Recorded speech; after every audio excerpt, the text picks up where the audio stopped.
Hello, class. This is Mr. Lyon.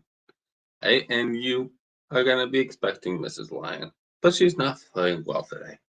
And what she was already planning on doing was giving you a historical overview of the Revolutionary period, so you can understand the literature.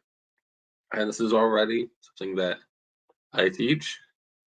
So, if she's having me throw this together, so we're going to do a brief overview of the context of the American Revolution to give us a context of the literature, the American literature is going to come out of it. Right? So the conflict that's going to really emerge to the American Revolution was a conflict that in the United States we call the French and Indian War.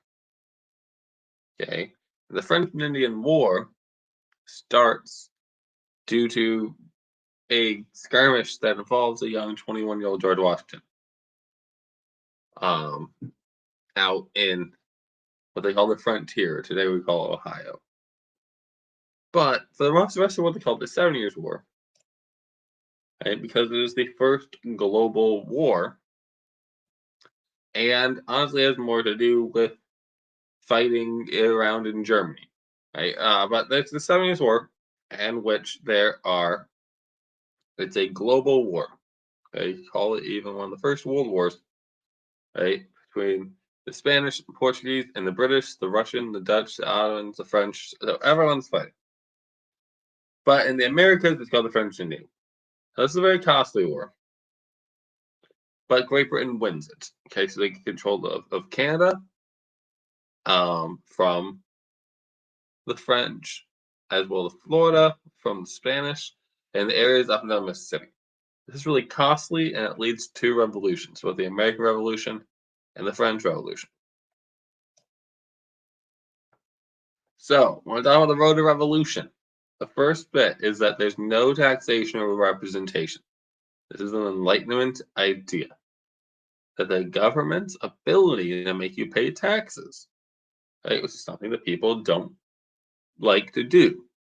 Right? If you have a job, you can see the FICA is cutting a chunk of your paycheck before you ever get to your actual payment. Right? Here's so the back for this. Yeah, I don't like to pay taxes, but I currently have someone that I can vote for Congress. Right? I have representation, so that's the payoff. So it's the 13 not so united colonies. Okay, we tend to talk about the colonies as one distinct group, but that's not how they view themselves. Each colony had their own unique way of doing things. There were lots of land disputes. Okay, they like the size and shape of the colonies do not nicely match up with the states today, but they mostly ignored each other. And then a quote that you talk about is a British officer called James Otis, who was sent to the Americas. And when he came back to Great Britain, his quote on the subject was, "Were these colonies left to themselves tomorrow, America would be a mere shambles of blood and confusion." Right? So he assumed they would fight themselves. The colonists were generally proud to be British. They saw themselves as protected by many rights, such as those found in the Magna Carta. This document from Great Britain from 1215 that ensured that the king could not take a noble's land or liberty or your life without a trial, and a trial of their peers, so fellow nobles. Now, the regular people were protected under the English Bill of Rights. The English Bill of Rights protects against cruel and unusual punishment. It provided the right to bear arms for Protestants, and it said that the king needed Parliament to collect taxes. So when they're comparing the colonists compared to the Spanish or French colonists, right? The American colonists, who generally saw themselves as just being British, thought they had it for a long time pretty well off because they had substantially more rights. and colonial governments had quite a bit of their own freedom. It's going to take between 4 to 6 months for a ship to make it from Great Britain to the colonies during this time. Okay, depending on how the winds are and the weather. Okay, right? You're still using wind sails, and this means that you can only be so hands-on on your approach. So there's a couple of things that are going to the colonies against. Okay, one is the Proclamation of 1763, and this is a proclamation by King George III. Right, so King George III is going to be king of England for a very long time. Okay, he's going to be king of England from 1760 to 1820. Okay, an entire 60 years on the throne. And so he's a brand new monarch at this point. He's only 25 years old when he puts this out. Now, what does this proclamation of 1763 do? It sets this line right here. It's along the Appalachian Mountains, and it says the colonies can't go further than this point. And that is because in the past, this was the issue. So the colonists kept on going past the Appalachian Mountains further out, and they were running into what was previously French territory, but also this is Native American territory. Right? Even if the great powers aren't recognizing that this is Native American territory. And so what they're annoyed about is that the colonists keep on settling past this line.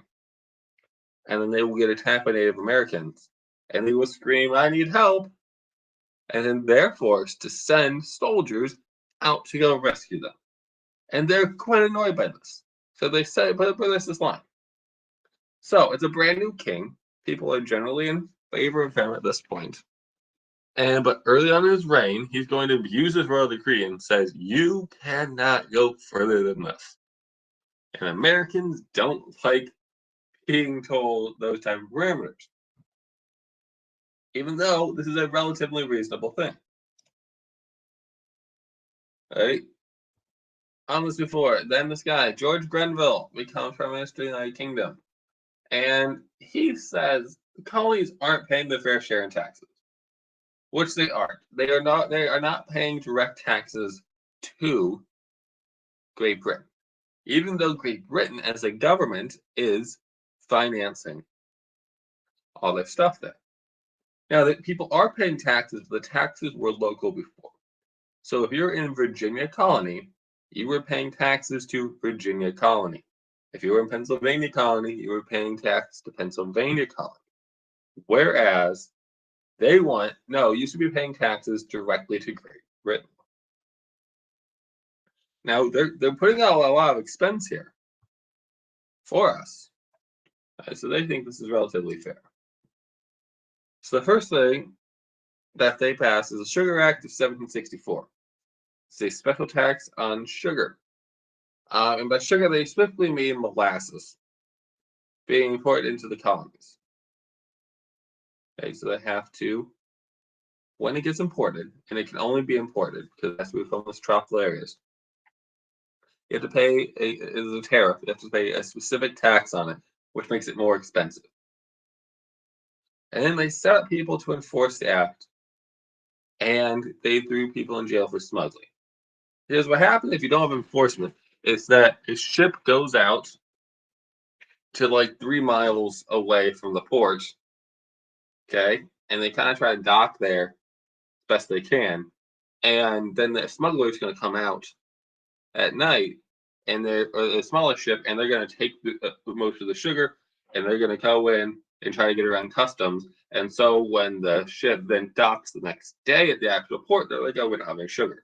So they set people to enforce this act, and then throwing people in jail for smuggling, which is something that there was a prolific career of Americans in smuggling. That doesn't really work. So they tried the Stamp Act. Okay, and so this is basically more of a tax on paper. Okay, there are taxes on every single official use of paper. So for legal papers, like a marriage license, newspapers, deeds to houses, playing cards, all have their own tax in the Stamp Act. And Americans loved card games, gambling. So playing cards is a really big sticking point here, right? So they're putting this up.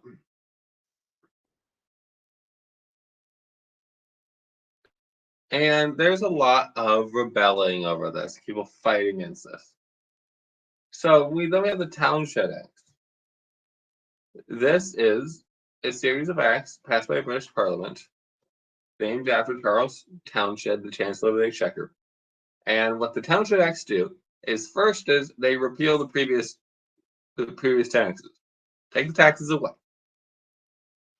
But then they assert that Parliament has the categoric right to tax the colonies.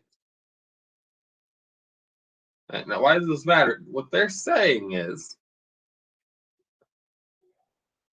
we are willing to talk to you about what is the best way to do the taxes.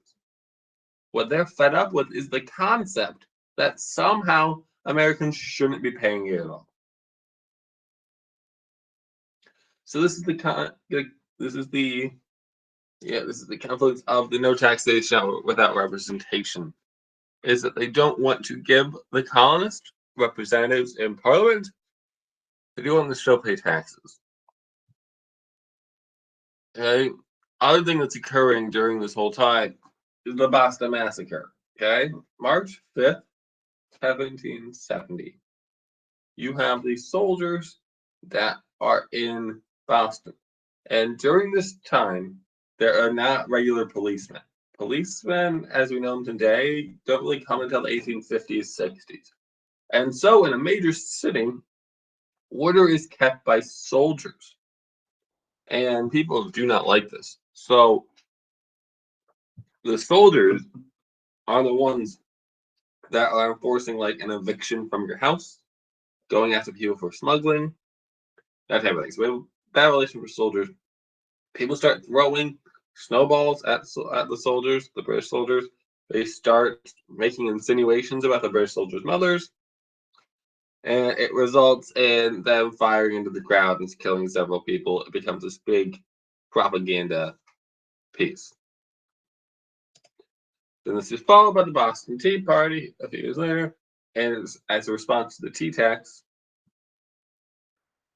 in which the tea in Boston Harbor is thrown into the ocean. Okay, now the people that do this, they dress up as Native Americans, try to conceal identity. No one for a single second thinks that they are Native Americans. This results in the Quartering Act, though, where they just send in more soldiers, and Boston and Philadelphia are occupied by soldiers. So this is the context before the war, is this buildup. Okay, as the colonists are starting to see themselves separately. Right? This leads to the battles of Lexington and Concord. Right at the end of the war.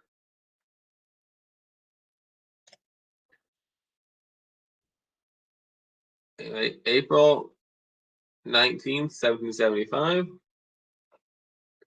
There are 3,000 British in Boston and 700 colonial militia, and they're both going for these same locations in Lexington and Concord. And so they run into each other, and the British officer tells the colonists to put down their damned guns. And they're facing off, and then someone fires, and it begins a battle, and that begins the country. And this will later be written as a poem called The Shot Heard Round the World, which is a poetic sentence. It's not a true sentence because we still don't know who fired the first shot. And this is where the story of Paul Revere's Midnight Ride comes, where he is supposed to have said, "The British are coming, the British are coming." Now, this is not how they would have referred to them. Colonists still, by and large, saw themselves as British, so they would have been referred to as the regulars, okay? Because they're regular soldiers. So this is how war breaks out from this point. Follow-up thing is the Battle of Bunker Hill. This is the Battle of Bunker Hill. And how Europeans usually fought battles is that they met in like an open field at a pre-decided time. They both had their nice, colorful colors, so they could see one another, and then they would fire in a line, a musket row line. They get down, next would fire, get down, and they go through. It was a very choreographed deal. Americans are used to fighting Native Americans who don't fight this way. And so part of the advantage that Americans are going to have during this is that the colonists are not going to fight like regular European soldiers. Right? So they won the Battle of Bunker Hill. So there's several different things going on in the first year. One is you have something written out called John Dickinson's Olive Branch Petition.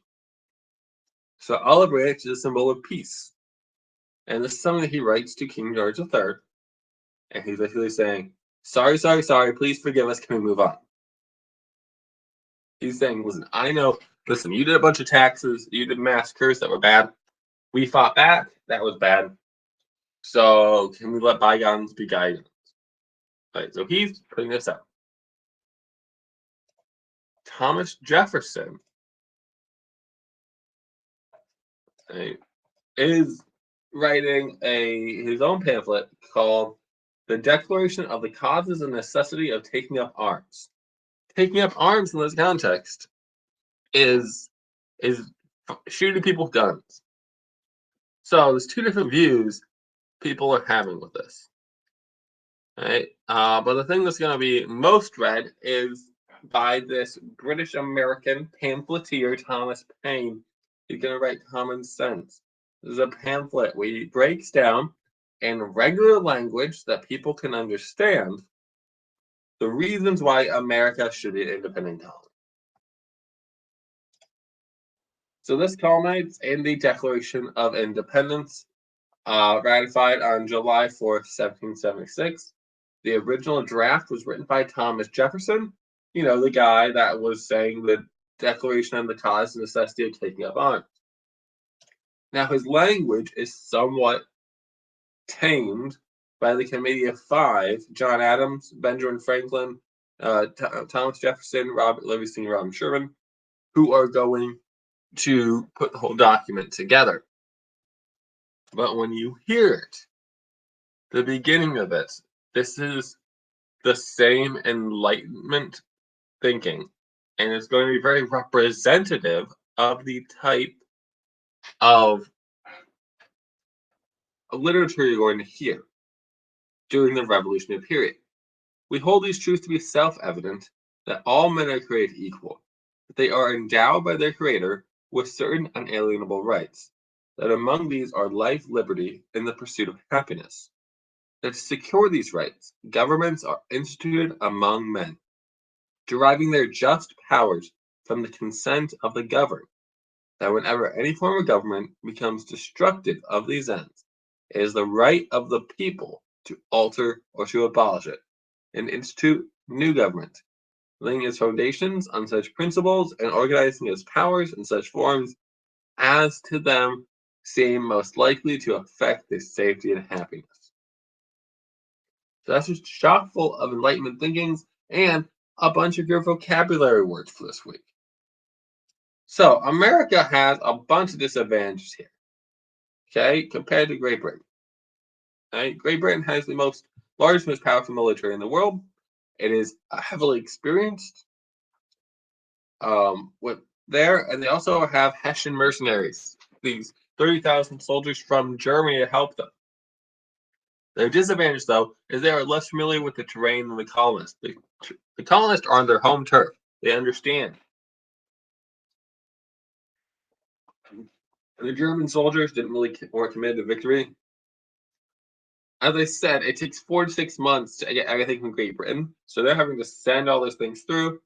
And then the Americans are divided between patriots, which are about 2/3 of people are patriots, which means that they are supporting the revolutionary cause, and about 1/3 are loyalists, which means they are relying on Great Britain. It's hard to attack only patriots. So without breaking down the entirety of the war, The culminating battle of the war is called the Battle of Yorktown, in which the Americans and the French worked together to capture a large amount of the British. This eventually results in the Treaty of Paris to end the war, in which Great Britain formally recognized the United States as a free, sovereign, and independent states. Right? Sovereign means independent, means you're free on your own. They give the U.S. control of land as far back as land between Canada and Florida as far back as Mississippi, but the U.S. had to agree to pay its debts and give the loyalists back their property. So this is an 8-year span of conflict and about a 20-year span when you count the buildup. All right, so that's what I have for you guys today for Mrs. Lyon, to give you some context about what is going on during the Revolutionary era that they're writing the type of literature that they are.